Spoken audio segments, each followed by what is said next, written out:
breathe softly now. The world is quiet, and the night bends low like a guardian watching over your rest. Let us drift into the oldest of memories, those carried not in books or scrolls, but in the hush of rivers, in the glow of firelight, and in the whispers of the wind. There was once a time before the towers and empires, before the thunder of cities and the march of kings. It was a time when people gathered close to the soil, living with the rhythm of seasons, listening to the voice of the earth itself, and in those early dawns of human memory, the first light of the sacred feminine began to shine. The people of old looked upon the world and saw life springing from the dark soil. They saw seeds buried in the earth, breaking open, giving birth to food, to forests, to beauty. And they looked at women who carried life within them, and they understood the earth and the woman were mirrors of one another. Both carried hidden mysteries. Both brought forth life. Both nourished the world, so they lifted their eyes to the sky, to the stars scattered across the black canopy, and whispered prayers not of fear, but of gratitude. They shaped their prayers into songs, their songs into symbols, their symbols into carvings upon stone, and slowly the Great Mother was born, not as a single name, but as 1,000 forms across deserts, rivers, and mountains. The Great Mother was the heart of creation. She was the soil that gave grain, the rain that kissed the earth, the womb that sheltered the unborn child. Her face could be gentle as spring, or powerful as storm, yet always she was life itself, endless, renewing, eternal. Close your eyes and imagine a small circle of people thousands of years ago. The night is cool. A fire burns low, its smoke curling toward the stars. Beside it, a figure draws with her hand upon soft clay. She shapes the curve of hips, the roundness of the belly, the swell of the breast. This is no portrait of one woman. It is the memory of all women, the first statues of the mother. These small figures carved of stone or clay were kept in caves and carried in pouches. They were not idols of fear, but tokens of blessing. Each curve spoke of the miracle of life, the flowing river of generations, the bond between human and earth. They were reminders that the feminine was not only a part of creation, it was the heart of its seasons turned. Villages grew, fields opened wide beneath the sun, and with the harvest came songs to the goddesses of grain and earth. In the fields of Mesopotamia, Inanna was honored, radiant with power, holding the secrets of fertility and love. In the valleys of the Nile, Isis spread her wings like a mother bird, sheltering the living and guiding the dead. In the green hills of Europe, nameless earth mothers were remembered through rituals of seed and harvest, through circles of stone, through songs rising into twilight. Everywhere, across every land, the feminine divine took root. She was not always called the same name, but always she was seen as giver, protector, and guide. Imagine now the rhythm of life in those early days, the rising of the sun, the sowing of seed, the coming of rain, the gathering of fruit, the weaving of cloth, the tending of fire. Each act carried the presence of the divine feminine, for creation itself was seen as her body, her song, her gift. Women became the keepers of sacred knowledge. They tended to births, holding both pain and joy in their hands. They gathered herbs, knowing which leaf healed and which root harmed. They sang to the moon, marking the cycles of time. They taught the children, weaving stories into their hearts. To live close to the earth was to live close to the Great Mother. Every seed planted was a prayer.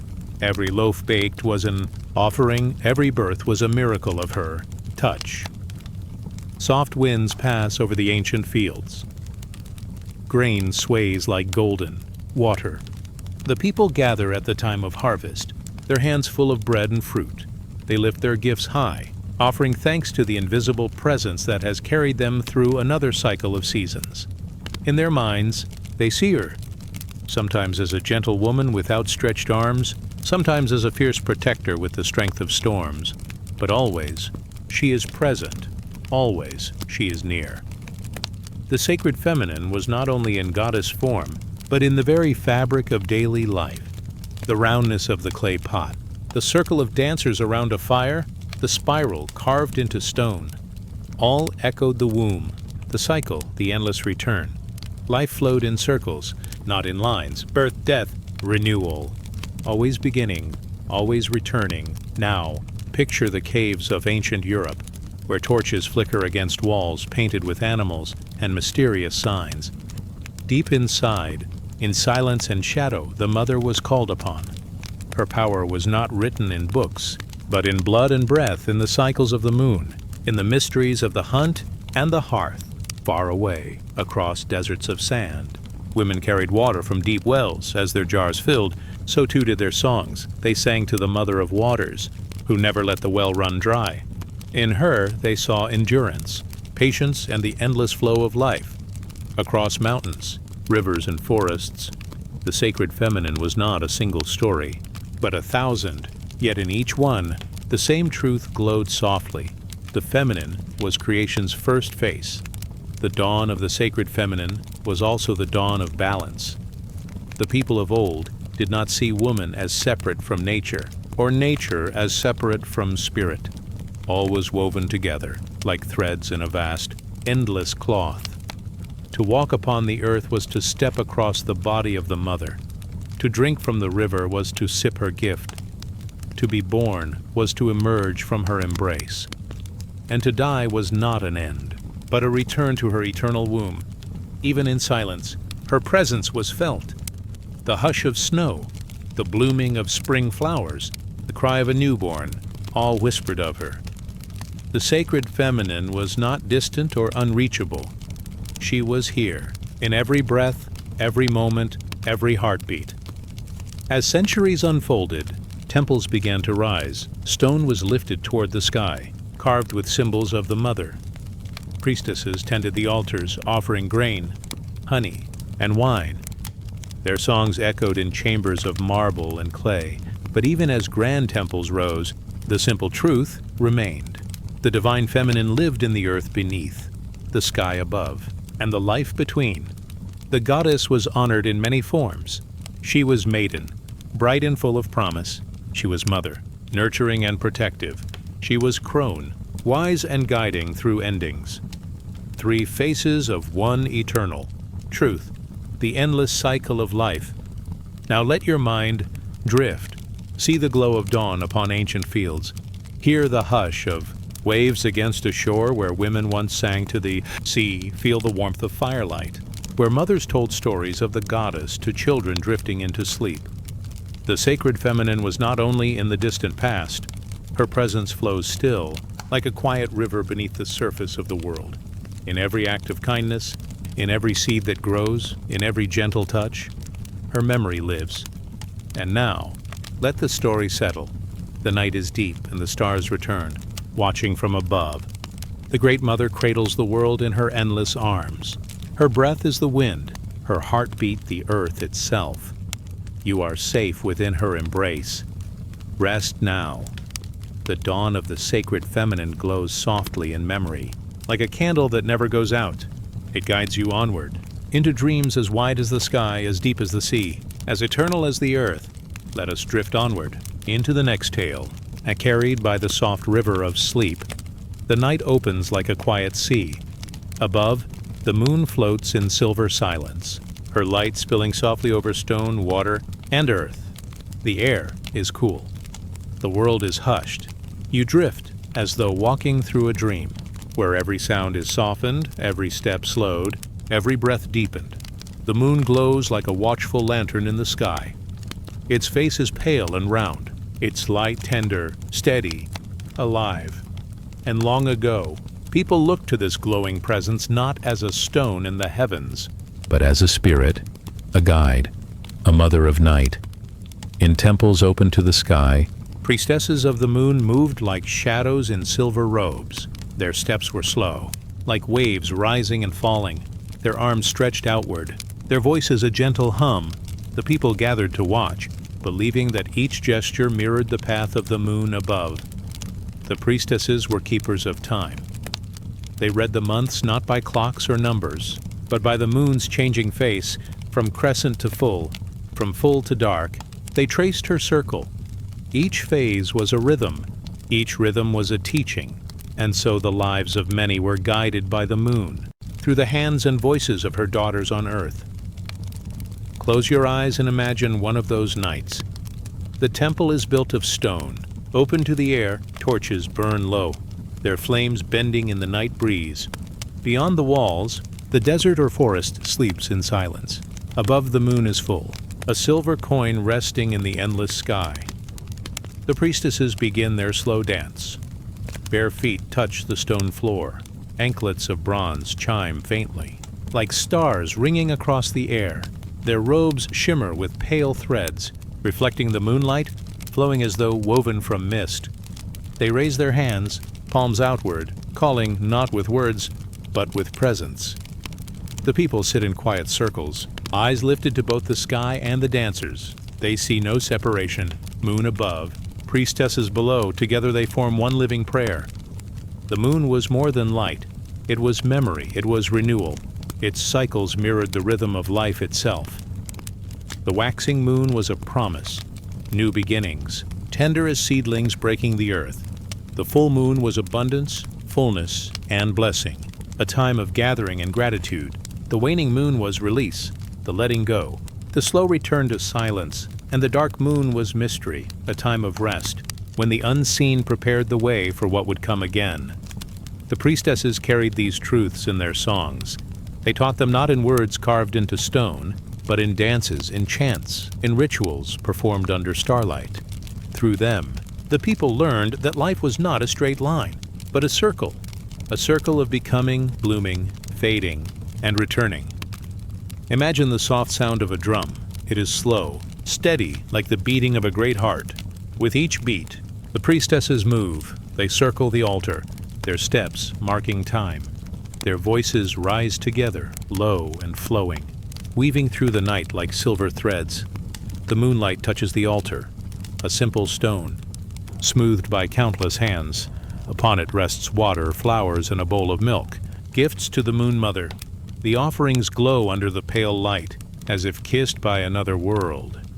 The people breathe slowly, watching, for in these moments, the veil between earth and sky seems thin. The moon does not feel far away. She feels close, present, alive. Stories told of the moon as a goddess, her face ever-changing. Sometimes she was a maiden, young and full of promise, walking with the crescent crown. Sometimes she was mother, round with fullness, pouring light into the dark. Sometimes she was elder, fading into shadow, holding wisdom beyond words. The priestesses embodied these faces in their dances. Through their movements, people remembered that the moon above was also the rhythm within themselves. Women looked to the moon to understand their own cycles, their own tides. Farmers looked to the moon to know when to plant, when to reap, when to rest. Travelers lifted their eyes to her light to guide their paths. The moon was a companion to all, and the priestesses were her voice upon the earth. Picture yourself walking closer to the temple. You feel the stone beneath your feet, cool and smooth. You hear the hum of voices, low and soft. The torches flicker. The air smells faintly of herbs burned in offering, sage, myrrh, perhaps sweet resin. Above the moon hangs steady, a guardian eye. The priestesses move with grace, each step deliberate, each gesture flowing. One kneels, hands to the earth, another stretches upward, palms to the sky. They mirror the cycle, descent, rising, fullness, return. And as you watch, your breath falls into the same rhythm. Slow, gentle, peaceful. The moon was also seen as a keeper of dreams. She was believed to open the gates of vision, guiding the sleeping mind into places of wisdom. The priestesses became dream keepers, listening to the visions of the people, offering meaning, offering calm. A dream of water might speak of renewal. A dream of flight might speak of freedom. A dream of the moon herself was seen as blessing. In their temples, dream was not dismissed, but welcomed. It was another language of the spirit. And through this language, the moon spoke. Some myths told of the moon as a sister to the sun. Where he was radiant, blazing, and fierce, she was gentle, cool, and reflective. He ruled the day. She ruled the night. Together, they kept balance. The sun gave life to the world. The moon gave rest. The priestesses honored this harmony, reminding all who listened that life was woven of both brightness and shadow, both energy and stillness.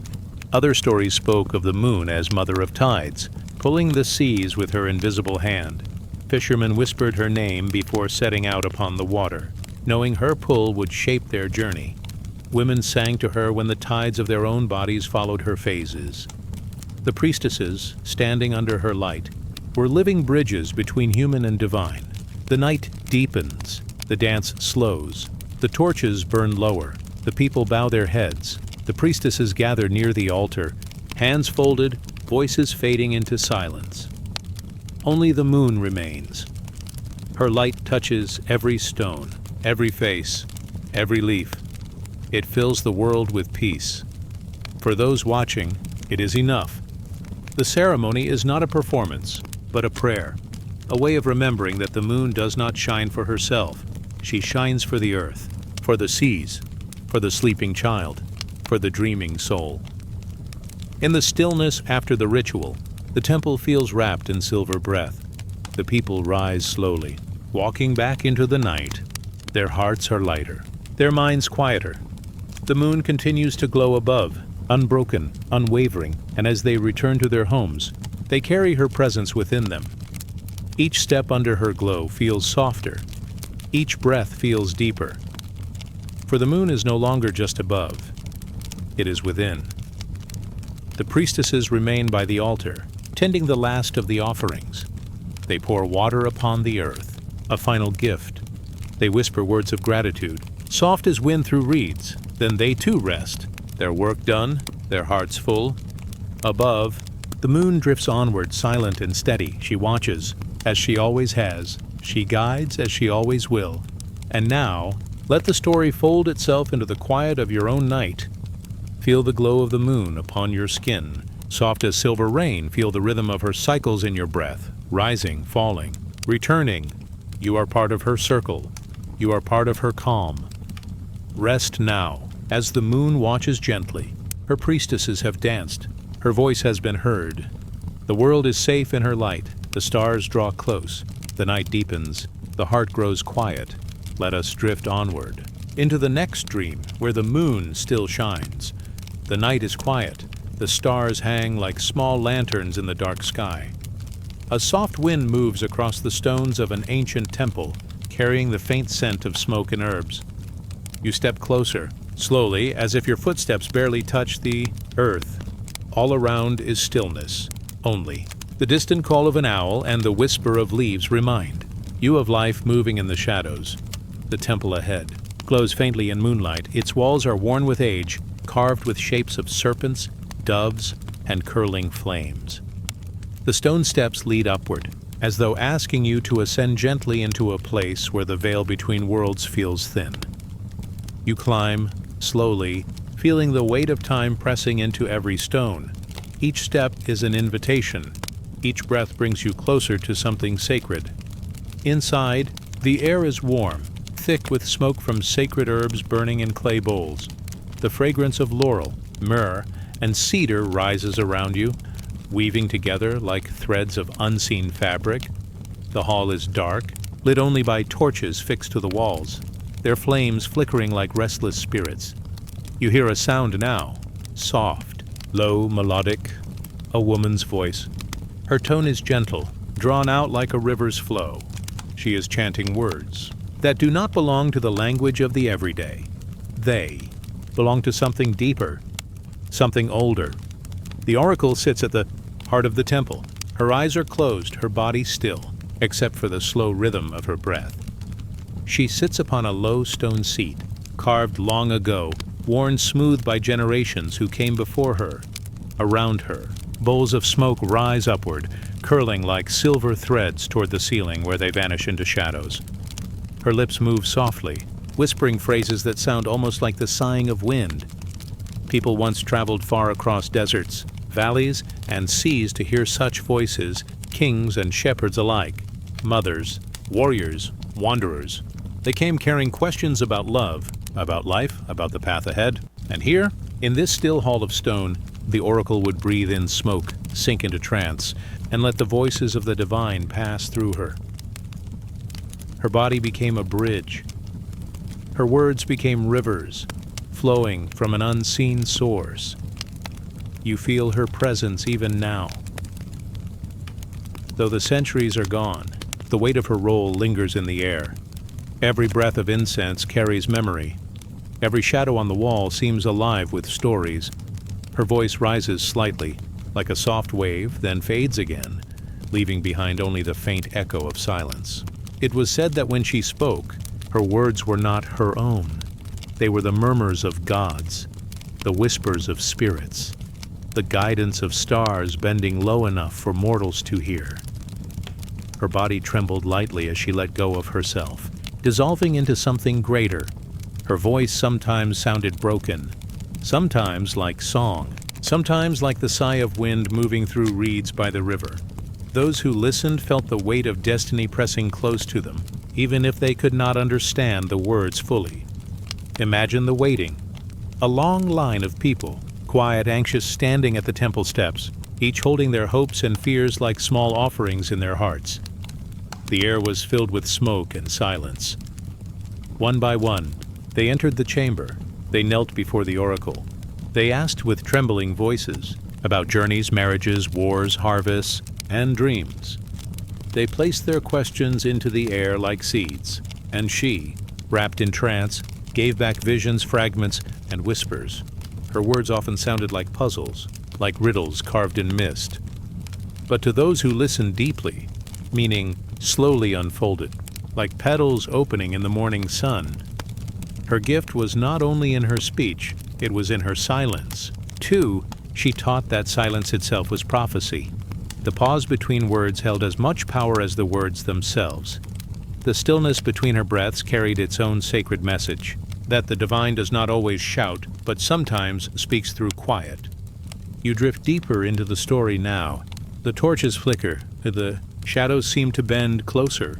The oracle's breathing becomes your own, slow, gentle, steady, like waves touching a silent shore. She was more than a woman. She was a symbol of trust. Between worlds, her body became a vessel. Her life became a sacred thread woven into the fabric of her people's faith. Some said the gods themselves chose her, marking her with dreams before she was even born. Others believed it was the earth itself, mountains, rivers, forests, that spoke through her lungs. And some thought it was the stars, sending their light down not only as fire in the sky, but as words carried through her lips. You imagine her sitting alone. After the seekers left, the hall grows quiet once more. The smoke thins into the night. The silence stretches long. She breathes. She feels the weight of every question, every prayer, every burden laid at her feet. She carries them like stones. Yet she does not falter. She offers them back into the unseen, trusting that answers will find their way to those who seek them. Her life was not one of power. Though kings bowed before her words, it was one of surrender. She gave herself, away so that others might find direction. She let her voice dissolve into something greater so that others might hear. Truth. Her service was not loud, not grand, not filled with riches. It was quiet, steady, like a candle burning in the dark, giving light but asking for nothing in return. Now, as you rest in this ancient hall, you hear her voice again. It comes softly, like wind through reeds, like the hush of waves upon sand. It does not call your name. It does not give you riddles to solve. It simply tells you, you are guided, you are held, you are part of something endless. The words sink into you, not as noise, but as stillness. They settle into your breath, into your chest, into the rhythm of your heart. You carry them now, as those long ago carried the words of the oracle back into their lives. They did not always understand them fully in that moment, but in time, like seeds, they grew. The oracle fades into the smoke now. Her voice grows quiet. The temple begins to dissolve into shadows. The torches dim. The air grows cooler. And you drift with her words still lingering, soft as the afterglow of moonlight on water. Let the story close. Around you like a blanket, let the silence of the oracle guide you into your own silence. There is no need to search now, no need to question only to rest, only to breathe, only to drift. The night deepens, the stars continue their slow journey, and you, like those who once sat before the oracle, carry a quiet knowing in your heart that the path ahead is gentle, guided and filled with unseen light. Now rest, as the voice of the oracle fades into the stillness of sleep. Let the stars return, let the dreams come softly, and let your spirit drift onward. The night stretches wide across the desert. Stars scatter like jewels across the endless sky. The sand glows faintly, catching the silver of the moon, shifting with the soft breath of the wind. It feels as though the earth is sleeping, yet alive with hidden memory. The desert does not rush. It waits, patient, eternal, whispering only to those who walk gently upon its skin. You move slowly beneath this vast sky. Each grain of sand seems to carry warmth from the day, now cooling under the night's embrace. Your steps leave shallow marks that the wind begins to erase, as though the desert wishes to keep its secrets. Ahead, on the horizon, a shape rises. Not the mountain, not the dune, but the curve of stone walls, a shrine, a resting place for prayers carried across generations. Nomads once crossed these sands, their lives tied to the movement of stars, the rhythm of water, and the mercy of winds. Among them rose women of wisdom, keepers of song, of fire of blessing. They were not queens of palaces, yet they were called queens of spirit. Their voices soothed the weary, their prayers guarded the wanderer, their hands lifted the young and the weak as though holding treasures of the divine. They carried power not in crowns or swords, but in quiet endurance, in the steady rhythm of their faith. As you drift closer to the shrine, you feel the air shift. The wind grows still, as though listening. The stars shine brighter, as though bending low to see. The shrine is simple, built from stone gathered from the desert floor, worn smooth by sandstorms and time. At its heart, an altar glows faintly with the memory of fire once lit there. Ash still clings to its surface, carrying the scent of frankincense and desert herbs once offered in prayer. Here, the desert queen is remembered, a woman whose name changed with each tongue that spoke it. Some called her the daughter of the moon, others the keeper of wells. Some knew her as the bride of the wind, but always she was the one who blessed those who journeyed. Her presence was carried in stories, told by the campfires. Her songs were sung to children before sleep, and her guidance was sought. In the silence between footsteps, when the desert seemed endless and hope ran thin, imagine her now, standing beneath the stars. Her robes ripple like waves in the wind. Her eyes reflect the fire of the heavens. She raises her hands to the sky, not to command, but to open, to receive, to let the night flow through her. Her voice rises softly, not loud, but strong enough to carry across the dunes. A prayer woven of breath and starlight, a blessing for all who wander. She prayed not only for her people, but for the desert itself, for the camels that carried them, for the small flowers that bloomed after rare rains, for the wells that gave water to the thirsty. Her blessing was not a command to the world, but a joining with it. She walked as though her footsteps were a hymn, each touch of her foot upon the sand a note in a song too vast to end. The tribes believed her words shaped the path of their journeys. That storm softened when she lifted her arms. That stars guided more clearly when she whispered their names. That sickness faded when her hands rested upon the ill. Whether through power or presence, she gave them courage. She gave them peace. You hear her blessing even now, carried on the hush of desert winds. Be still, wanderer. The sand knows your name. The stars light your path. You are not alone. The words are gentle, like cool water upon thirsty lips.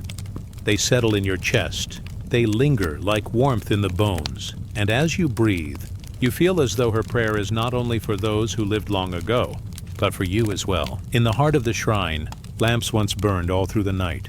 Women gathered there, priestesses of the queen, their heads wrapped in cloth to guard against the sand. They sang together, voices rising in harmony, soft but steady, like waves upon an unseen shore. The sound drifted across the dunes, carried far by the night air. Travelers who heard it from a distance felt courage stir in their hearts. They knew they were close to safety, close to shelter, close to blessing. The Desert Queen was not a ruler of stone cities. Her throne was the shifting dune. Her crown was the circle of stars above her. Her temple was the open sky, and her people carried her memory, like a hidden flame, keeping it safe, keeping it alive. You drift deeper into her story now. Her face fades into the night. Her voice becomes the wind itself. Her blessing lingers in the silence around you. It is not sharp. It does not command. It simply holds, like the desert holding, the warmth of the sun long after twilight. The shrine grows, quieter, the night deeper, the sand softer, and you feel the rhythm of her prayers move through you like the rhythm of your own breath, steady, gentle, endless. You rest here in the glow of her blessing. The stars keep watch. The sands embrace your steps. The wind carries your dreams, and the Desert Queen whispers once more. Sleep, child of the earth. You are safe beneath the sky. You are cradled by the silence. You are blessed. Let the words soften you. Let the silence wrap around you. Let the story drift onward. As the desert breathes, as the stars return, as your spirit rests in the endless night. The night is calm. The air is still, as though the world holds its breath. Above, the stars weave their silver paths across the sky, each one a lantern glowing in the darkness. The moon hangs low, round and patient, pouring its quiet light upon the earth. And below, the stones of an ancient temple rise like shadows, worn by centuries of wind, yet still standing, silent guardians of forgotten prayers. Within these walls, soft carvings curl across the stone, lines, circles, and flowing shapes, echoing the spiral of shells, the curve of rivers, and the winding path of snakes. They shimmer faintly in the moonlight, as if alive, as if moving. It is here that the story of the serpent priestess awakens. She was known in whispers, in chants, in dreams. Her presence lingered wherever serpents were honored as sacred. The people believed the snake was not only a creature of the earth, but also a messenger of renewal, shedding its skin as the soul sheds sorrow. To walk with serpents was to walk with wisdom. To serve them was to serve the deep mysteries of life and death. And she, the serpent priestess, was the one who tended these mysteries with grace. Her temple stood in a valley where rivers once kissed the land. It was a place of green life surrounded by stone, an oasis where palms swayed and the earth bore fruit. At the heart of the temple was an altar of smooth rock, warmed each day by the sun, cooled each night by the touch of stars. Upon this altar, she placed offerings of milk, honey, and flowers. At its base coiled serpents, gentle and unafraid, their scales gleaming like bronze, like jade, like flowing water. They were not feared. They were cherished. They were seen as guardians of the sacred, keepers of the hidden wisdom that the earth whispers only to those who listen. The priestess moved with quiet strength. Her robes flowed around her like water. Her hair carried the scent of sacred oils, perfumed with myrrh and lotus. Her eyes reflected the calm of still pools. When she lifted her hands, the serpents seemed to follow, swaying in rhythm with her breath. Her presence was not commanding, yet it drew all near as if the very air listened to her. At dusk, when the sun sank low and shadows stretched across the valley, she began her rites. Torches flickered against the temple walls, painting the carvings in gold and crimson. The people gathered quietly, their feet bare upon the stone, their hearts open to the mystery unfolding. The priestess stood at the altar, her voice rising in a song older than memory. It was a song of the serpent, a song of the earth's breath, a song of beginnings and endings woven together. Her chant flowed slowly, like a river, soft and deep, each word wrapped around the people like a gentle coil, holding them in safety, drawing them into stillness. The serpents moved closer, their scales glowing in the torchlight. They slid over the altar, smooth and silent, curling at her feet. Some believed they carried the voices of ancestors. Others believed they were the breath of gods. To all, they were holy, and in the presence of the serpent priestess, they were calm, as though they too listened to her song. Her rituals were not of fear, but of transformation. When the sick came, she placed her hands upon them, tracing the spiral of the serpent upon their skin, whispering prayers of renewal. When the weary came, she spoke to them of shedding sorrow as the serpent sheds its old skin. When the lost came, she pointed to the stars, reminding them that just as the serpent winds upon the earth, the heavens too carry their own coils of light. All left her presence lighter, their burdens loosened, to their hearts steady. It was said she carried visions in her dreams, that when the moon was full, she entered deep silence, resting upon the temple floor with the serpents curled around her. In that stillness, her spirit drifted into the hidden places between worlds. She saw rivers that glowed like silver fire. She saw trees whose roots touched the stars. She saw the endless shedding and renewal of all life. And when she awoke, her voice carried these visions to her people, guiding them like the flow of water guides the thirsty to a spring. The serpent was her symbol, but it was more than symbol. It was presence. It showed her the way of cycles, birth, growth, release, return, the old giving way to the new, the skin that falls away, revealing what was waiting beneath all along. To follow the serpent's wisdom was to trust that even in endings, there is always renewal. The people trusted her deeply. When storms rose and winds howled across the valley, they came to her temple with offerings. When drought threatened the land, they knelt at her feet, listening for her prayer. And always, she reminded them, the serpent does not fight the storm. It flows with it. The serpent does not curse the dry earth. It waits for the hidden spring. The serpent does not cling to what has ended. It releases and becomes new. Her words settled in their hearts like cool rain. They remembered them when they walked the long roads, when they faced loss, when they wondered if the desert had forgotten them. Her voice became a lamp inside them, gentle, steady, never extinguished. And so, her story carried on even as centuries passed, even as temples crumbled, even as sand swallowed the stones. The wind still whispers her song across the desert nights. The stars still shine like scales above the earth. The serpent still coils in silence, waiting, reminding all who see, life is never ended, only transformed. Now in this quiet moment, as you rest beneath your own sky, her blessing drifts to you. Like a soft coil, it wraps around your heart, safe and warm. You are reminded that what is heavy may be shed, what is old may fall away, what is lost may return in new form. Just as the serpent teaches, you are always moving, always flowing, always becoming. The temple grows still again. The torches fade to embers. The priestess lowers her hands. The serpents coil once more in rest. The song softens into silence, but its echo lingers, gentle and endless. Breathe. With it, feel its rhythm settle into your chest. Feel its calm unwind your thoughts. The story has spoken. The blessing has been given. Now, the night holds you as the serpent held its promise. Let us drift onward. Let the silence deepen. Now rest as the stars return. The night is quiet. A hush has fallen over the earth, as though the stars themselves lean closer to listen. You find yourself in a place of stone and shadow, where soft winds slip between columns, carrying the faint scent of herbs and ash. In the center, a flame glows, not large, not wild, just steady.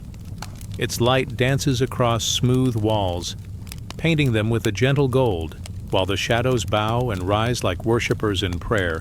This flame is ancient. It has burned through storms and silence, and through wars and peace, through the forgetting and the remembering of generations. It has never been left alone. For always, there were hands, gentle hands, watchful hands that kept it alive. They were the women of the flame, the keepers. Their footsteps were soft upon the marble floors, their voices hushed, their breaths carrying hymns older than the language of men. They were chosen not for power, nor for wealth, but for patience, for devotion, and for the deep calm of their hearts, each one a guardian of the eternal fire. Imagine their temple now. The hour is late. Outside, the world lies in darkness, the sky thick with stars, but within these walls, the flame glows like the very heart of dawn, eternal and alive. Around it sit the women, robed in pale garments that shimmer in the flicker of the fire. Their faces are serene. Their eyes reflect the light, as though the flame itself lives within them. One by one, they tend the fire. A hand places a piece of sacred wood upon it, chosen not at random but with prayer. Another pours a libation, drops of sweet wine or oil, feeding the flame as though it were a living guest.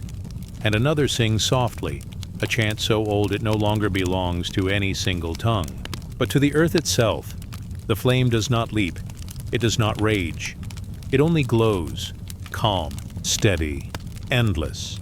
And in that glow you feel it, warmth, purity, presence. The women knew that the flame was not only fire, it was a symbol, a thread between the mortal and the divine. To let it die would be to lose more than light. It would mean losing memory, losing connection, losing the heartbeat of the temple. So, through night and day, through seasons and centuries, they watched. Some were young when they came, their eyes bright with wonder. Some were older, carrying wisdom and silence in equal measure. Together, they formed a circle across time, one generation handing the duty to the next, never letting the flame fall to darkness. Each woman was both a keeper and a student, learning not only to tend the fire, but to tend the fire within herself. For the flame was a teacher. It whispered lessons in silence. It taught patience, for fire needs time. It taught humility, for fire is not owned, only shared. And it taught constancy, for though the world shifts like sand in the wind, the flame must remain. Sit with them now, as if you are among them. Feel the hush of the temple, the way sound does not echo, but softens, like a blanket upon the air. Hear the small crackle of wood as the flame consumes it, not hungrily, but with quiet gratitude. Watch the golden glow stretch across the walls, reaching even into the deepest corners, leaving nothing truly in shadow. A keeper closes her eyes. Her lips move in prayer. Though no words are heard, her prayer is not to ask, but to thank. She thanks the flame for its warmth. She thanks the flame for its purity. She thanks the flame for reminding her, and all who enter, of the presence that never fades. Another keeper rises, her steps slow and deliberate, as though the very floor is holy beneath her. She carries a vessel of clear water, cool and shining in the light. She sets it near the fire, for even flame needs balance. It is not only heat that sustains the world, but the harmony of water, earth, and air. The ritual is simple. It is not the grandeur of spectacle that gives it power, but the softness, the stillness. The sacred rests not in the noise of the world, but in the quiet devotion of steady hearts. In many lands, across deserts and valleys, across islands and mountains, the eternal flame was found. It lived in temples to goddesses, in sanctuaries to unseen powers, in shrines where pilgrims rested weary feet. Always, women kept it, their touch gentle, their spirit steadfast. In Greece, the Vestal virgins tended the flame of Vesta, never letting it fade, for it was thought to hold the very fate of Rome. In Persia, fire temples burned for Ahura Mazda, where sacred fires were seen as the light of wisdom itself. In India, the flame was Agni, the messenger between men and gods, carried from hearth to altar in reverent hands and in many forgotten places. In smaller sanctuaries, women kindled fires for their tribes, their families, their people, whispering blessings as the sparks rose into the night sky. The stories differ, but the meaning is the same. The flame was life. The flame was memory. The flame was the promise that light would never be lost. The women knew that their task was not grand in the eyes of the world. It was not battles, nor crowns, nor glory. It was a simple tending, a simple faithfulness. But in that simplicity lay its strength. For what is more powerful than that which never ends? What is more sacred than light that refuses to be swallowed by darkness? Sometimes pilgrims would arrive at the temple. They came weary from the road, their faces marked by dust, their hearts heavy with longing. And when they stepped inside and saw the flame, their eyes softened. They would kneel, not always knowing what to say, but feeling in silence the comfort of that steady glow. It was enough, for the flame did not demand, it only gave, and the keepers would watch with gentle smiles. They did not preach, they did not persuade, they only guarded, only shared. For the flame itself was the teacher, and all who came could hear its lesson, if only they listened with quiet hearts. In the stillness of the temple, time becomes different. Moments stretch like threads of gold. The past feels near, the future soft and far away. The only truth is the now. The glow of the flame, the breath in the air, the warmth upon the skin. A keeper leans forward, adding another branch. The fire welcomes it with a soft crackle. Another hums a tune, low and steady, her voice weaving with the sound of the flame. Together, they form a harmony of fire and song, light and breath. It is in this harmony that the secret rests. The flame is not only a symbol of the gods, it is a reflection of the human spirit itself. The spark that must be guarded within each heart, so it does not fall to despair or forgetfulness. The flame outside and the flame inside are one, and so, as long as the sacred fire burns, hope burns with it, even in darkness, even in silence. Now imagine the temple fading. The walls soften into shadow. The women's songs drift away like mist, but the flame remains, glowing steady, before your eyes. It is the same flame carried through centuries, the same light seen by countless souls. It has no beginning and no end. It is always here. Let it warm you. Let it calm you. Let it remind you that nothing sacred is ever truly lost. The keepers may pass. The temples may fall. But the flame continues within the earth, within the sky, within you. The night deepens. The stars lean lower, like lanterns hung in the vast dark. The wind outside is gentle, brushing the world in whispers. The flame glows on, untroubled, eternal. And as your eyes grow heavier, you feel yourself leaning closer to its warmth. Its glow becomes softer, gentler, like a lullaby made of light. You drift into it, as though the flame itself has opened its arms to hold you. Rest now. The sacred flame is still burning. It always will. Its warmth will guard you. Its light will guide you. Let us drift onward into the hush of night. Now rest as the stars return. The night opens with a breath of silence. Shadows of trees rest gently upon the earth. The stars glimmer like small lamps in the sky, and a pale moon drifts slowly, as though carried by invisible waters. You find yourself in this quietness, as though lying at the edge of an ancient sanctuary. The air is mild and fragrant, carrying with it the soft trace of herbs. Lavender, sage, and wild mint seem to weave together, rising from gardens that were planted long ago. The stillness is not empty. It is full of presence, full of memory. Every stone and leaf seems to hum with stories that linger in the air. Stories of hands that healed, voices that comforted, and women who carried the gentle art of renewal in their touch.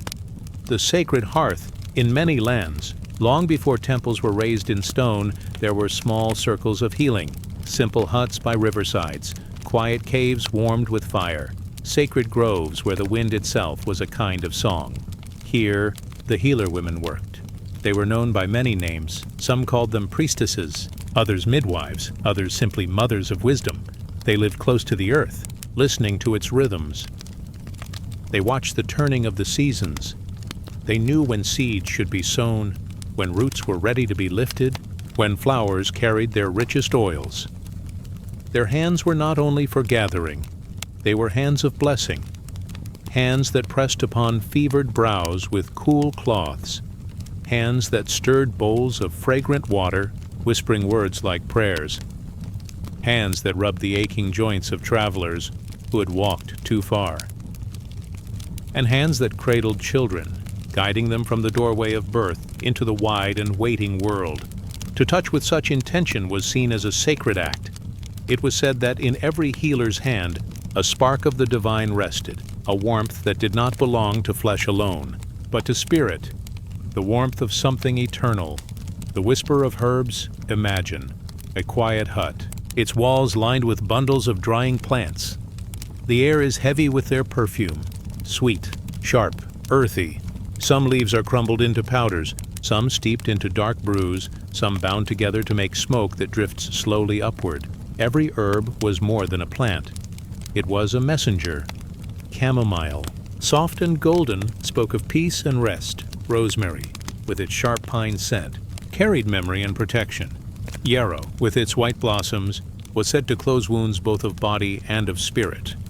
And sage, burning with a silvery smoke, was a purifier, its rising curls seen as prayers lifted to the unseen. The healer women knew these languages well. They listened with their hearts, and they knew which plant belonged to which ailment. They blended roots with patience. They boiled leaves with care. Yet always, the power of their work was not only in the plant, but in the way it was given, for when the bowl was pressed into waiting hands, it was offered with blessing, a blessing of kindness, a blessing of calm, a blessing of life continuing, gently, softly, like water flowing through a stream, healing songs. But the healers did not work with herbs alone. They also carried songs.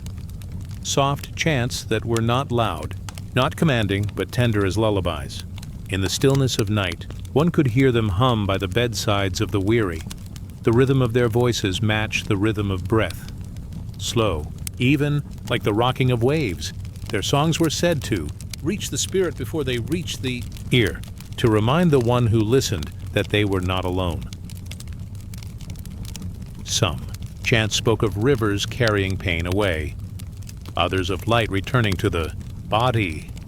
Some were as simple as repeating the name of a divine mother over and over, until the sound itself became like a blanket of comfort.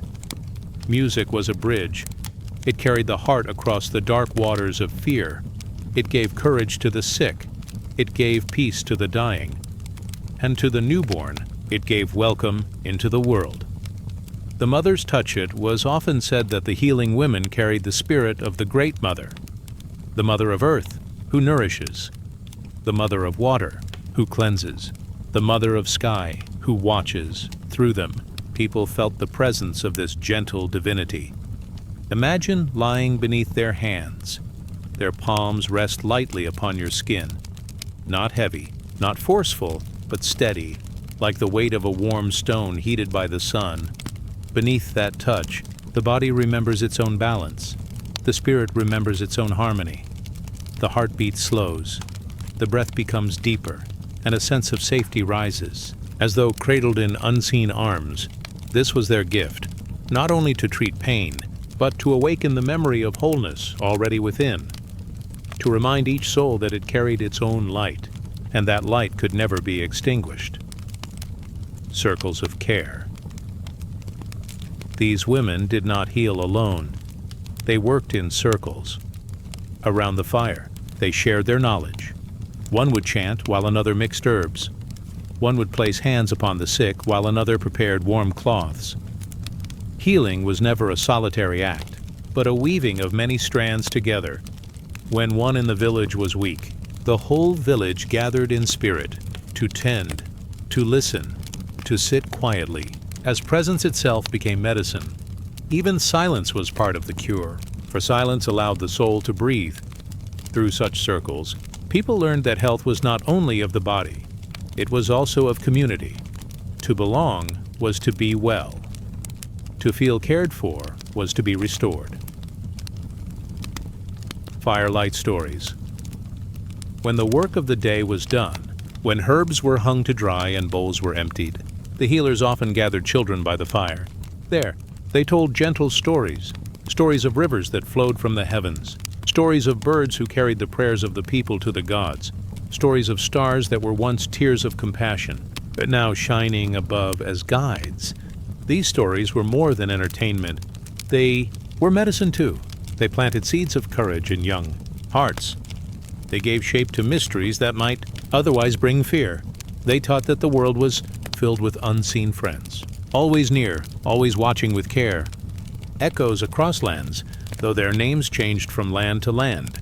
The spirit of the healer women was the same in Greece. They whispered beneath olive trees. In Egypt, they worked in the shadow of temples, pouring oils fragrant with lotus. In India, they spoke mantras beside flowing rivers. In the far north, they lit fires of juniper against the cold wind. Everywhere, they carried the same truth, that the divine is not far, but close, close in the breath, close in the heartbeat, close in the soft touch of hands. And though centuries have passed, their memory lingers. in every sip of tea brewed for comfort, in every gentle word spoken at a bedside, in every quiet song hummed to a restless child, their spirit moves still, like a hidden current beneath the waters of time. Rest in their care now. As the night deepens, you may feel the nearness of those hands. They move without hurry, without demand. Perhaps they brush lightly over your forehead. Perhaps they cradle your tired shoulders. Perhaps they rest upon your heart, reminding it to beat in peace. The air around you is gentle, filled with the fragrance of herbs, the softness of chant, the warmth of unseen light. It is a sanctuary, timeless and safe, a place where the Divine Mother breathes through the hands of her daughters, a place where all things are mended, not by force, but by tenderness. Breathe into this quiet. Allow it to settle around you like a cloak. Feel the deep calm that rises when all is cared for, when nothing is left unattended. Closing. The healers have done their work. The fire burns low. The herbs sway in silence. The night holds you in its arms. Their songs fade into whispers, like wind in tall grass. Their hands withdraw, but their blessing remains. It rests upon your spirit, soft and enduring, like the glow of starlight that does not fade. Now the sanctuary drifts into dream. Let the fragrance of herbs carry you into sleep. Let the songs echo gently, like waves far away. Let the warmth of healing hands remain upon you, guiding you into stillness. Rest, child of the divine. Rest in the embrace of peace. The night is kind, the stars are near, and the healers watch over you still, so let go, drift softly, and sleep. Night folds gently over the ancient world. The last embers of daylight fade into violet shadows. A temple rises, quiet against the horizon, its walls glowing softly in the touch of moonlight. Torches flicker at its gates, their flames swaying like reeds in the wind. The air carries a hush, as though all of creation is pausing, waiting.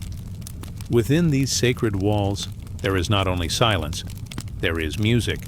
It drifts like incense smoke, invisible but present. Slow notes of drums, the faint pluck of string, the whisper of voices, chanting words as old as stone. It moves through the halls, winding around pillars, filling the hearts of all who come to listen. And then, through the music, comes motion. The temple dancer steps into the circle of light. Bare feet press against cool stone. Arms rise like the wings of a bird.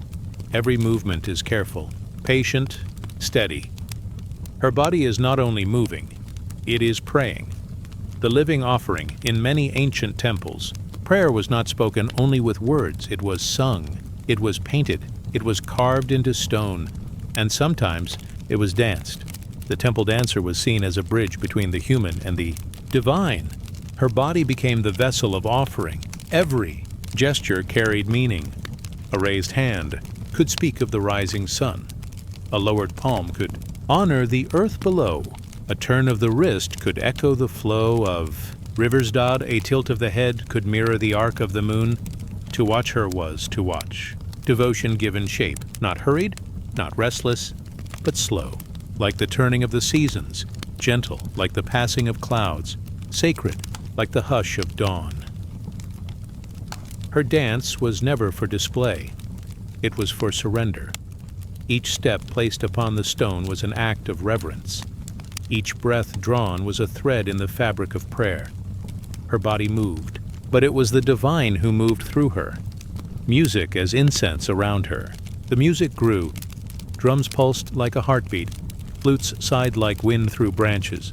Strings shimmered like sunlight scattered across water. The voices of singers rose and fell, their tones weaving like rivers flowing into the sea. Music was its own offering. It carried the invisible upward. It was said that sound could reach places that words could not. That vibration itself was a prayer, resonating through stone, air, and spirit alike. As the dancer moved within this ocean of song, her body and the music became one. The curve of her arms echoed the curve of the flute. The stamp of her feet answered the rhythm of the drum. Every sound found its reflection in her motion, until the difference between them dissolved. Music and movement were no longer separate things. They were the same prayer, spoken in two tongues. Devotion in motion. The temple dancer's art was not taught only through practice. It was born from stillness. Long hours of sitting in silence, watching the oil lamp flicker. Long nights of listening to the breath until it became steady as the tide. From stillness came motion. From silence came rhythm. When she moved, she did not think of herself. She thought of the river goddess, whose waters gave life to fields. She thought of the sun, whose warmth nourished seeds. She thought of the Divine Mother, who cradled the world in her unseen arms. And so she moved as they moved, flowing, shining, cradling. Each gesture a mirror of the eternal. Those who watched did not see a woman only. They saw the goddess herself, dancing within mortal form. They saw eternity stepping briefly into time, and they felt peace settle over them, like cool rain falling upon warm earth. The circle of light. Picture the temple hall. Its pillars rise high, carved with stories of gods and goddesses. The air glows with torchlight and drifting incense. At the center, the dancer turns slowly. Her anklets chime with every step, soft silver bells marking the rhythm. Her body tells a story of creation, where sky and earth first embraced, a story of journeys, where souls wandered but always returned home, a story of love, endless as the stars, gentle as the dawn. Every eye in the hall follows her. Yet the hall is quiet. No applause, no shout, only breath, only stillness. For all who witness know, they are not watching a performance. They are watching prayer take shape. And so the circle of light holds her, as the temple itself seems to breathe with her motion. The spirit in stillness. At the heart of every dance is a pause, a moment of stillness, where the body rests in silence, the breath hangs in the air, and the spirit shines most clearly. The dancer halts. Her arms rest in an arc above her. Her eyes close. Her stillness is not empty. It is filled with presence. The silence between movements speaks louder than sound. It tells the watchers that life is not only in motion, but in the quiet moments between. That prayer is not only in words, but in the pauses where no words are needed. In that stillness, hearts are lifted, fears loosen. Souls remember their own softness. Daughters of the divine temple dancers were known by many names across lands. In India, they were the Devadasis, women of God. In Egypt, they danced before statues of Hathor, goddess of joy and music. In Greece, they moved for Apollo, he whose lyre sang of light. Wherever they appeared, their role was the same: to remind the people that worship was not only solemn, it could also be beauty. It could also be grace. It could also be the joy of motion given as gift. They were daughters of the divine, not by birth, but by calling. Through them the sacred became visible. Through them, art became prayer. The eternal danced the temple. Dancer's art was never meant to end with her. It was a thread woven into the larger fabric of life. The wind dances in trees. The river dances over stones. The stars dance in their endless turning across the night sky. The body, too, is part of this dance, moving with the rhythm of breath and heartbeat. To dance was to join the eternal motion, to surrender to the rhythm that has always been, to remember that all things, every leaf, every flame, every soul are dancing together forever. Closing now, the music grows softer, the drums slow to a gentle pulse, the flutes fade into silence. The dancer lowers her hands, her body bowing with grace. The torches flicker, their smoke rising in thin streams to the stars. The prayer has been given. The dance is complete, but its echo lingers, like incense in the air, like moonlight upon water, like a dream that does not fade. Breathe into this echo, let it rest in your spirit. Feel the rhythm of your own breath as it's quiet. Song, feel the stillness of your body as its gentle prayer. The temple hall grows dim. The night carries you onward. The dancer's steps fade into silence, but her blessing remains. So rest now in the song of her devotion. Rest in the slow dance of stars above you. Rest as the music of the world cradles you. Let us drift onward where dreams wait. Now rest as the stars return. The night deepens, and silence stretches wide. Stars shimmer above like scattered jewels, casting pale light upon the earth. In the distance, the dark outline of a forest rises. Ancient trees stand tall, their crowns touching the sky, their roots deep in hidden soil. The air is cool, carrying the fragrance of moss, pine, and damp earth.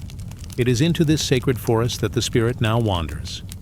The path is narrow, lit only by moonlight breaking through the branches. The trees seem to breathe, their leaves trembling with whispers. Somewhere an owl calls softly, and the rustle of small creatures stirs the undergrowth. This is no ordinary forest. This is a grove that has been watched over for centuries. A sanctuary where the boundary between earth and spirit feels thin, almost transparent, and within its heart dwell the guardians, women who listen to the trees, who know the language of roots and rivers, women who carry the wisdom of the forest, passing it like fire from one hand to another, through endless generations. The sacred groves across the ancient world. Forests were more than shelter and resource, they were holy. In Greece, there were groves dedicated to Artemis, where deer wandered freely and no axe could strike. In the Celtic lands, the Druids gathered in oak groves, believing every tree held the spirit of life. In India, sacred forests were tended by priestesses who prayed beneath banyan and neem. Everywhere, the belief was the same. Trees were not only wood and leaf, they were living altars, and those who protected them were guardians of balance. These women were chosen not for power or wealth, but for listening, for their ability to hear what others could not. The forest spoke to them in rustling leaves, in the slow rhythm of rain, in the hush of roots beneath the ground. Through patience, they learned its voice. Through devotion, they became its keepers. The language of trees to most, a forest was silence, but to the guardians, it was song. Every tree carried a note, every bird a verse, every stream a refrain. The wind moved through branches as though strumming a harp. The creak of trunks became the deep tones of a drum, and together the forest breathed like an endless hymn. The guardians sat among the roots with closed eyes, palms resting on the soil. They listened for the slow, steady rhythm of growth. They felt the deep pull of water moving beneath stone. They sensed the faint hum of energy, flowing through branches like invisible fire. When storms came, they prayed with the trees, asking the winds to pass gently. When drought lingered, they whispered chants to the rivers, calling for rain. They did not command nature. They walked beside it, like companions, like children in the care of an elder far greater than themselves. Forest, wisdom from the groves came healing. The guardians knew which. Leaves cooled fever, which roots eased pain, which flowers carried the power to calm the restless mind. But healing was not only for the body. The guardians healed the spirit as well. They brought those who were troubled to sit beneath the wide arms of an oak. They guided wanderers to streams where water mirrored the sky.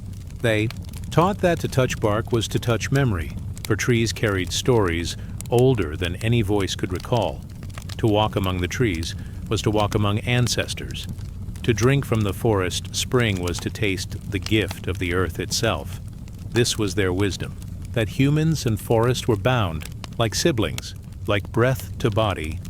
And when people forgot, the guardians reminded them, the women of stillness. The guardians lived simply. Their homes were built at the edges of groves, woven from wood, leaf, and reed. Fires burned softly at night, fed with fallen branches, never stolen from living trees. Meals were shared in silence, for even eating was a form of reverence. At dawn, they walked barefoot across dew-laden grass. At dusk, they lit small lamps and placed them at the roots of sacred trees. Their lives were a rhythm, gentle and unbroken, flowing with the pulse of the forest around them. It was said that they carried no fear, for how could one fear when the trees themselves stood as companions? Even death, they believed, was only a return, falling like a leaf, carried back to the soil, to rise again in new form. Their calm was a teaching as much as their words, and those who came to them often left lighter, as though their hearts had laid down a burden. Spirits of the forest legends tell of spirits that dwelt among the trees, nymphs in Greece, dryads bound to oak and ash, yakshinis in India, guardians of roots and rivers. To the Celts, Each tree held a soul, awake and listening. The women spoke with these spirits not through loud words, but through presence. They offered flowers at the base of trunks. They poured water on thirsty roots. They sang soft songs when the moon was high, letting their voices drift upward like smoke. In return, the spirits gave blessings, a safe journey through tangled paths, a dream filled with guidance, a harvest untouched by storm. It was never a trade, never a bargain. It was friendship woven over centuries, as natural as rain falling into the sea. Lessons of the grove from the guardians came teachings carried not in books, but in breath. They taught that patience is the strength of the oak, standing firm through storm and time. That flexibility is the gift of the willow, bending but never breaking. That generosity is the gift of fruit trees, offering without asking. Every tree was a teacher, every grove a library. One needed only to sit, to watch, to listen. The forest gave freely, but only to those who approached with quiet hearts. And so, the guardians taught their people not to take more than needed, to leave offerings for what was gathered, to remember that every branch cut, every berry plucked was a gift, not a right. Night among the trees. Now the moonlight deepens, silvering the forest floor. The guardians move silently, tending to lamps at the edges of the grove. Each flame flickers like a star fallen to earth, a reminder that even in darkness, light endures. The air cools, filled with the scent of damp bark and flowering herbs. Crickets sing, weaving their endless lullaby. Leaves shift with the breath of the night wind, their murmur soft as prayer. The guardians rest now, lying upon simple mats beneath the shelter of branches. Above them, the stars shine through the canopy, their light dancing across leaves. They close their eyes, hearts steady, breath slow, listening still to the voice of the forest that never sleeps. Closing, as you drift within this story, imagine yourself beneath those trees, the earth cool beneath you, the stars bright above you, the forest speaking in rustles and sighs, steady as a mother's song. You are safe here, you are held here. The guardians watch, but so too do the trees, ancient and eternal. Let the night carry you as gently as the wind carries leaves. Let the wisdom of the forest settle upon you like soft rain. The story lingers, but the body softens. The spirit rests. Now let us drift onward, beyond the sacred grove. Now rest as the stars return, and the forest hums its endless lullaby. The night opens softly. Above, the sky stretches wide, an endless canvas of stars. The air is calm, cool, and full of silence. Clouds drift like pale sails across the heavens. Each star glimmers like a bead of light, woven into the fabric of the night. You find yourself standing at the edge of a quiet meadow. The grass bends gently in the breeze, its tips glowing with silver dew. In the distance, a low hum seems to move across the sky, deep and steady. It is not thunder. It is not wind. It is the sound of weaving, threads stretched, pulled, and placed into patterns too vast for the human eye. This is the realm of the sky weaver. Here, the world is not random. Here, every star, every breath, every meeting of paths is part of a greater design, and at the heart of that design are women who weave destiny. The loom of heaven across many lands. Ancient people told stories of fate. In Greece, the Moirai spun and measured the thread of life. In the far north, the Norns tended the roots of the world tree, spinning destiny with hands steady as stone. In distant Asia, the celestial weaver worked by moonlight, her shuttle gliding through the loom of stars. Though the names changed, the image remained. Women seated before a loom, pulling threads of light and shadow, shaping the lives of gods and mortals alike. The loom itself was no simple frame. It stretched from horizon to horizon. Its beams were the pillars of the earth.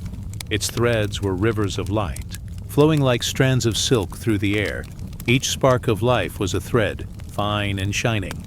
Together they formed patterns, crossing and intertwining to create the great tapestry of existence. The sky weaver sat in silence as she worked. Her hands moved with patience, never hurried, never uncertain. She knew that each thread carried weight, each line carried meaning, Each stitch was eternal, threads of light. Threads of shadowsome threads glowed like dawn. Bright and radiant, they carried joy, laughter, and love. Others were dark, shaded like midnight. They carried sorrow, endings, and silence. But in the tapestry, no thread stood alone. Light was bound to shadow. Shadow gave depth to light. Together they formed balance, the harmony that gave life its shape. The sky weaver never favored one over the other. Her task was not to grant only brightness, nor to deny shadow. Her task was to weave both side by side, creating a whole that was greater than any single strand. And so, when a life unfolded with both joy and hardship, it was not cruelty, it was the tapestry itself, forming patterns that could only be seen when viewed from beyond time. The gentle rhythm of weaving, the sound of the loom was like a heartbeat, slow, steady, comforting. The shuttle whispered as it passed back and forth. Threads tightened with a soft hum, like wind moving through reeds. The sky weaver's breath rose and fell with her work, as if the loom itself breathed with her. Those who closed their eyes and listened could sometimes hear it, the distant hum of fate being woven. It was said that in dreams one could catch glimpses of the pattern, a meeting not yet come, a journey not yet begun, a love waiting at the bend of a road. But such glimpses were soft, fleeting, for to know too much of the pattern was to disturb its flow, and so the weaver worked in silence, letting life reveal itself one moment at a time. The meeting of threads.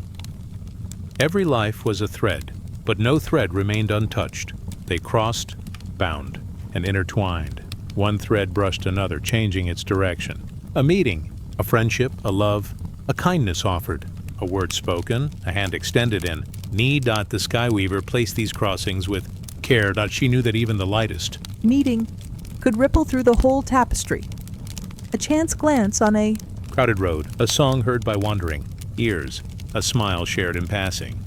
Each one carried meaning, woven into the design. It was said that even the gods themselves could not escape the loom. For all beings, high or low, were bound by thread, and yet to be bound was not to be trapped. For within the weave there was movement, like the dance of waves upon water. The pattern was both fixed and flowing, both steady and free. The weavers of many lands, in one land, 3 sisters tended the loom. One spun, one measured, one cut. They worked together, each holding a piece of the mystery. In another land, 3 wise women poured water over the roots of the world tree. Their weaving shaped the fates of gods and men alike. In the east, the weaver sat apart, her eyes forever upon the stars. She worked with silken light, her threads forming bridges across the heavens. One night each year, she was said to meet her beloved across a river of stars, their threads entwining in joy. Though the stories differed, the truth was shared. The loom was eternal, the threads unending, and women, patient and steady, held the power to guide them. Lessons of the sky. Weaver, from these stories came quiet lessons. That patience is the root of creation, that joy and sorrow are not enemies, but companions in the same design, that every meeting, no matter how small, carries weight beyond knowing. The sky weaver reminds us that life is not random. Even when paths seem tangled, the threads are moving toward pattern. Even when shadows fall, they are part of a greater light. To trust the weaver is to rest. To rest is to flow with the pattern. To flow is to find peace. The night tapestry now. The stars above shimmer brighter. Look closely, and you may see them not as scattered lights, but as threads, crossing in endless shapes. Lines connect them, forming patterns too vast for the waking mind. Some resemble rivers, some resemble wings, some resemble faces, familiar yet timeless. The whole sky is a loom, stretched wide across eternity. And the weaver still works, silent, steady, eternal. Her hands move with care, her breath with calm. Each star placed, each thread drawn, is part of a story yet unfolding, closing, and so as you lie in stillness, you may feel yourself as a thread, soft shining, part of something far greater than you can see. You are not alone. Other threads cross you, touch you, walk beside you. Together they form a tapestry, vast and eternal. The sky weaver watches, her loom steady, her work unending. You are safe in her hands. Your thread is held. Your place is sure. Now let your breath slow, like the rhythm of the shuttle. Let your thoughts soften, like threads resting in place. The pattern continues even as you sleep. The tapestry grows, even as you dream. Now rest as the stars return, as the loom hums softly in the night. Now drift onward, held in the tapestry of the sky weaver. Night has descended. The air rests in stillness, as if even the trees hold their breath. A pale moon lingers above, veiled by drifting clouds, silver light spilling across stone and soil. In this quiet, the heart slows. In this silence, ancient stories rise, far away beyond the reach of armies, beyond the noise of kings and their courts. There lived women who ruled in stillness. They were not crowned with jewels, nor carried on thrones. Their power did not come from swords or soldiers. It came from something gentler, something quieter, something deeper. It came from silence itself. They were called queens of silence, not queens of lands or borders, but queens of presence. Their temples were not guarded by walls of stone, but by soft breath, still water, and the hush of waiting air. A temple wrapped in quiet, imagine, walking through a long pathway of stone. The world outside is noisy, markets shouting, carts rolling, fires crackling, but as you step deeper into the temple's gates, the sounds begin to fade. Each footstep echoes softly against smooth walls. Candles flicker, but no one speaks. You move into a sanctuary where silence is not empty, but alive. Here the Queen of Silence sits. She does not raise her voice. She does not need to. Her gaze is steady, her presence vast. Those who come before her feel their restless thoughts soften, their anger quiets, their fear loosens. Her silence becomes their peace. The hush around her is like a veil, woven of patience and serenity. It is said that even birds hushed their calls when she walked among them, as if nature itself honored her stillness. The power of stillness. In many cultures, silence was not weakness. It was strength. The desert tribe spoke of women who kept the sacred fire alive, tending it through long nights without a word.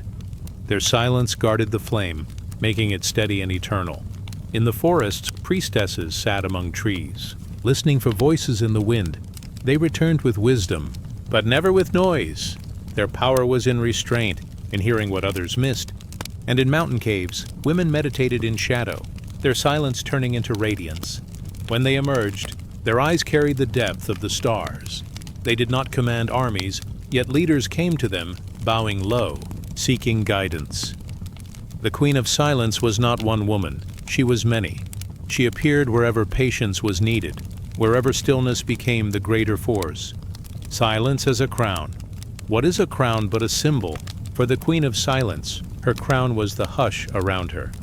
It was the ability to remain calm when storms rose.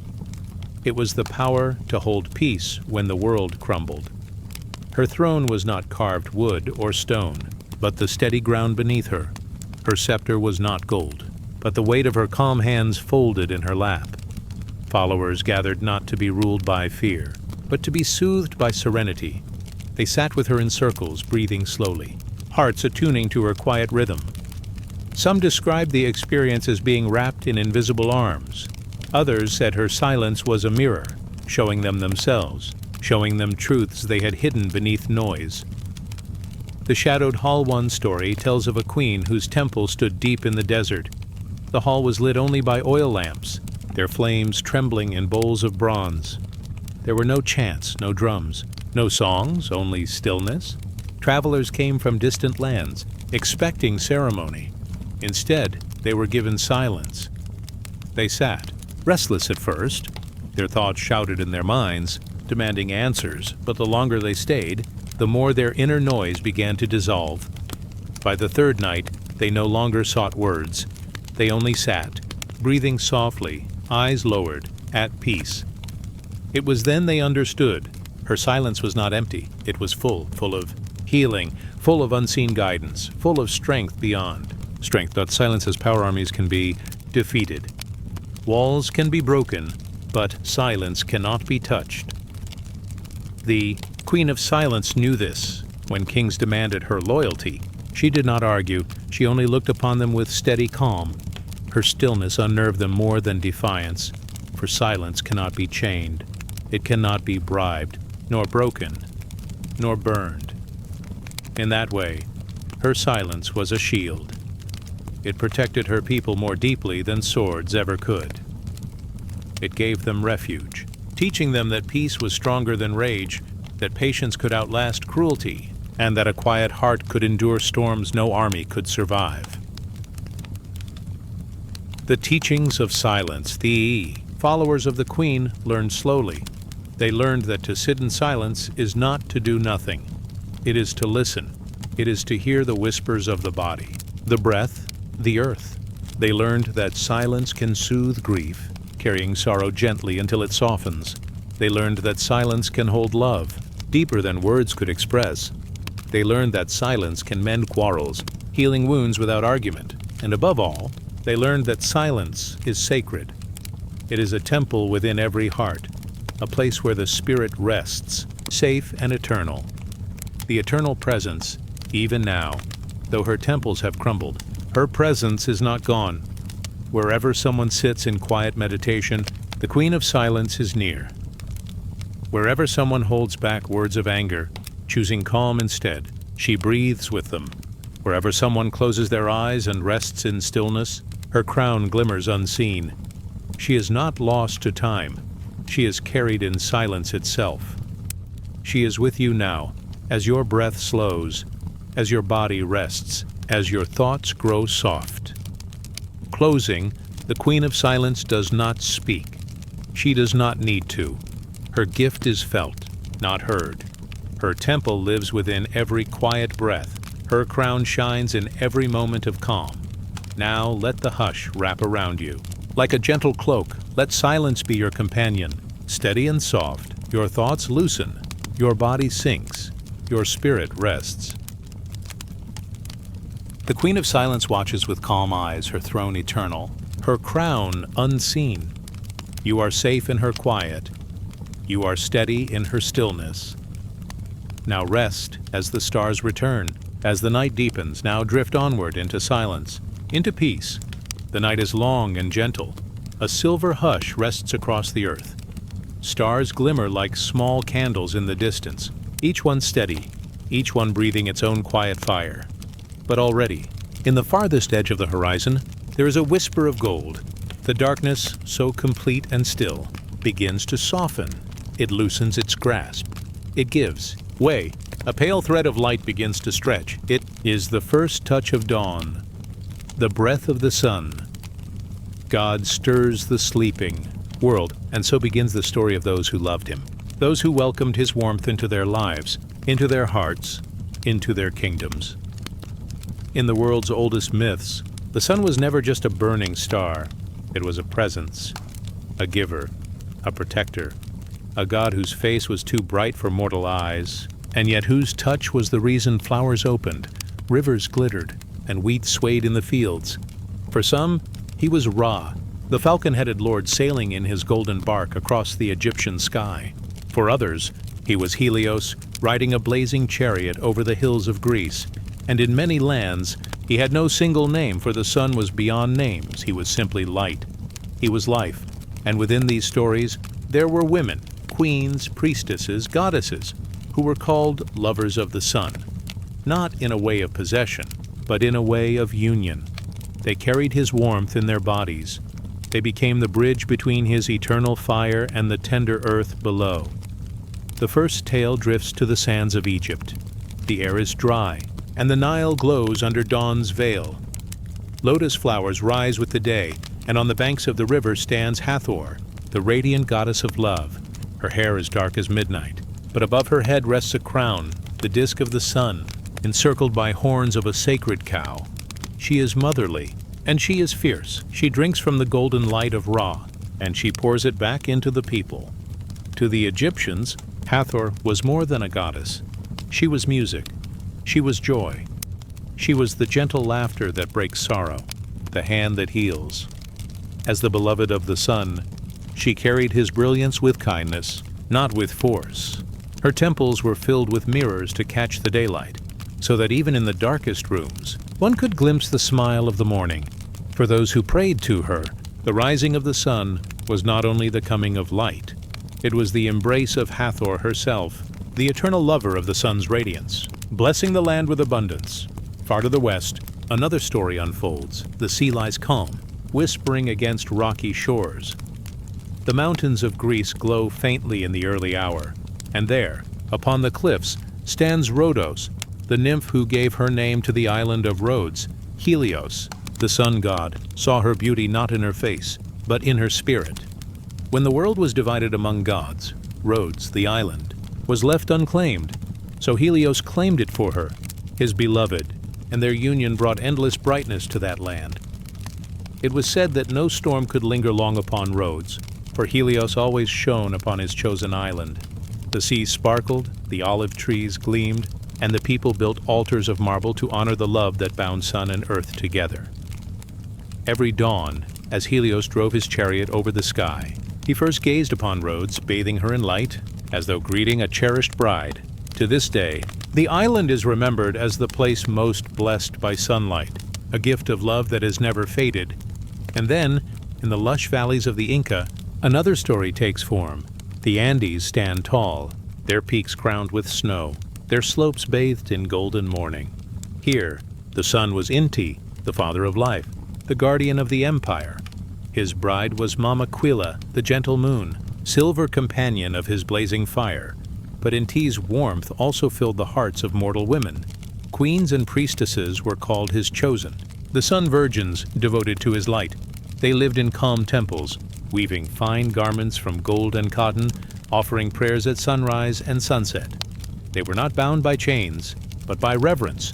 Their role was to reflect the purity of the sun, to hold his brightness within their lives, and to guide their people by it. For the Inca, every harvest, every seed, every stalk of maize was a gift from Inti. And those who loved him, those women of quiet devotion, were keepers of that eternal exchange between heaven and earth. So many lands, so many dawns, and yet, in each story, a pattern glows like fire beneath the horizon. The women who were called lovers of the sun god were not conquerors. They did not rule with swords or armies. They ruled with warmth. They ruled by embodying the gentle balance of light, never too harsh, never too absent. They were seen as bridges between the blazing eternal and the soft mortal world. Without them, the sun was too high, too distant, but through them, the divine fire became something tender, something human, something that could be held in the heart. Imagine, for a moment, that you walk with them. The world is just waking, painted in amber and rose. The air is cool, touched with dew. Birds stir gently, wings brushing the sky. You feel the first rays upon your face, not burning, but soft, as though the day itself is greeting you. This is how they must have felt, the lovers of the sun god, as they welcomed his light not only into their temples, but into their very souls. Every dawn was a promise. Every dawn was a vow renewed. The warmth of the sun upon their skin was not only heat, it was love. It was union. It was a reminder that no darkness, however deep, could resist the return of day. In India, another tale is whispered through the sacred texts. The sun is Surya, golden charioteer, father of fire. His lovers were many, but among them shines Sanjna, the goddess who bore his children.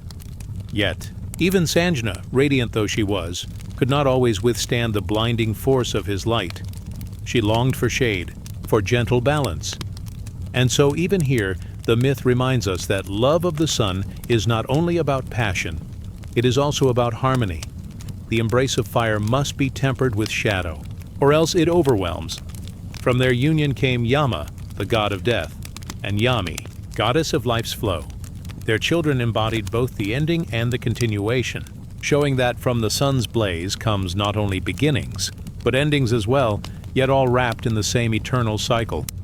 As the stories pass through time, across sands and oceans, a truth grows clear. The sun in every land was adored as giver of life, but it was through his lovers, his queens, his priestesses, his divine companions, that the people felt closest to him. For who can truly hold the sun? Who can touch its fire without being consumed? Only those chosen to soften it, to translate its blaze into blessing, into comfort, into song. And so, each dawn was not only the return of the sun itself, it was the return of love. A love shining through the women who carried his light within them. Now the horizon brightens more. The stars step back, one by one, like candles slowly dimmed. The sky turns rose, then gold, then white with the fullness of day. The sun god rises, steady, eternal, and though his fire belongs to all, there is always a softness beside him, the gentle hand of Hathor, the waiting island of Rhodos, the silver glow of Mama Quila, the quiet devotion of the virgins of Inti, the graceful strength of Sanjna. They stand across time, across myth, across dream, the lovers of the sun carrying his brilliance, not as a burden, but as a gift. The day is now awake. The fields breathe. The rivers gleam. Every leaf is brushed with light. And yet, even as the world grows bright, your body may rest. You may drift with the rhythm of these ancient stories, floating between shadow and glow. Let the warmth settle into your chest, steady and calm. Not too strong, not too faint. Just enough to remind you that even in darkness, there is always a return. Even in silence, there is always a dawn waiting. Let the lovers of the sun walk with you as you drift. Let their calm strength hold you, like morning light upon still water. And now, let us drift onward, into gentler dreams where the sun rests low, and the stars return one by one, like quiet guardians above your sleep. The night is deep and still. A hush lies across the earth, like a soft blanket drawn over the body of the world. The stars glimmer faintly above, lanterns burning in the silence, and beneath their quiet fire, the soul begins its journey home. There is no rush. The path unfolds slowly, like a river finding its way to the sea. Step by step, breath by breath, the story drifts toward its ending. And yet, this ending is no true end. It is a circle. It is a return. For all rivers flow back to the ocean. All songs soften into silence. And all stories, no matter how wide they travel, bend again into the arms of the Eternal Mother, the ancient womb of creation, the first cradle of being, the gentle night that held the first spark of light. Long before names were given, before languages shaped themselves into prayer, there was only the Mother. She was earth and sky, sea and shadow. She was the endless dark from which stars awoke, and the endless soil from which seeds pushed upward toward the day. In Sumer, she was Ninhursag, the mountain mother, shaping clay into living forms. In Greece, she was Gaia, body of the world, who birthed the heavens and the ocean. Among the old peoples of the Nile, she was Nut, the arching sky whose body stretched across the world, swallowing the sun at dusk and birthing it again at dawn. Across deserts and valleys, in forests and mountains, in every corner of the ancient world, she was known, not by one face, but by many, not as a single voice, but as the whispering of every leaf, every wave, every womb. Imagine the stillness before dawn, the air cool and quiet. Waiting, you feel yourself resting in that same waiting, as though floating within a great and gentle heartbeat. This is how the ancients felt the Eternal Mother. Not seen in sharp form, but sensed in silence. They said her embrace was the beginning and the end. From her body, all things were born, and into her body, all things returned. Death was not an ending, but a returning, like a child crawling back into the fold of its mother's arms, like a drop of rain sinking back into the sea. The people built altars to her not of gold or marble, but of earth itself. Caves, round and dark, were seen as her womb. Within their cool shadows, fires were lit, flickering like stars in the belly of the world. Offerings of grain, milk and honey were left for her. Soft songs were sung in the night, calling her name in tones low and sweet. But the greatest temple of all was life itself. Every mother was seen as her vessel, every seed, every sprout. Every fruit was a reminder of her gift. To touch the soil was to touch her body. To breathe the wind was to taste her breath. And so, you through her. The people never felt alone. They were children of the Mother, always, carried in her endless womb. In the myths of the Great Mother, there is a rhythm as steady as the tide. She births, she nourishes, she receives. Like the moon that waxes and wanes, like the seasons that rise and fall, she turns the wheel of life. The ancients told of her as both gentle and vast. To some, she was the soft cow, giving milk to her children. To others, she was the mighty mountain, unmoving and eternal. To some, she was the night, filled with stars like jewels scattered upon her veil. And to others, she was the ocean, rocking the world in her watery arms. Always, she was both comfort and power. Always, she was both womb and tomb. Always, she was both beginning and return. You drift now, in this story, into the heart of her presence. The stars above seem to fold into one great body of light. The air grows warmer, softer, as though you are being gathered into invisible arms. There is no fear here, only rest, only the sense that everything you are, every breath, every memory, every heartbeat belongs to her, belongs to the wholeness from which it first came. And in this belonging, there is peace. In Egypt, they said the goddess Nut swallowed the sun each evening, cradling him through the night. Her star-filled body curved above the earth, her arms stretched to the horizon, her fingers brushing east and west. And in the morning, she birthed the sun anew, golden and strong, to rise once more into the sky. This was not death, but rest. This was not an ending, but renewal. The Mother was not only the beginning, she was the one who kept the cycle turning, who ensured that nothing was ever lost, only transformed. To the people, this was a comfort. It meant that even when the night seemed long, the dawn would always return. Even when a loved one passed, their spirit was not gone, but held in the arms of the Mother, rocked gently until they were ready to rise again in another form. Among the old Greeks, Gaia was the ground itself. To lie upon the earth was to lie upon her body. To plant a seed was to plant into her womb. Even the gods were her children. From her came Uranus, the sky, and Pontus, the sea.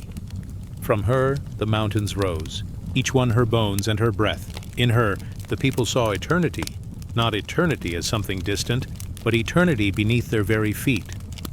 Every step upon the soil was a step upon the Mother. Every harvest was her gift. Every grave dug into the earth was a returning into her care. And in Sumer, the name Ninhursag echoed across the plains. She was the Mountain Mother, the womb of creation. She shaped clay into human forms, pressed breath into their lips, and set them upon the earth. Her lap was the first resting place of kings. Her breast was the first food of mortals. When they carved her in stone, they gave her the body of a woman, the horns of a cow, the womb of the earth itself. She was everything, and in her everything. All could rest, across cultures, across centuries. The story remained the same. The eternal Mother was the circle, the endless cycle. Birth, growth, return. Beginning, middle, end. Folding into beginning once more. And always, the promise was peace.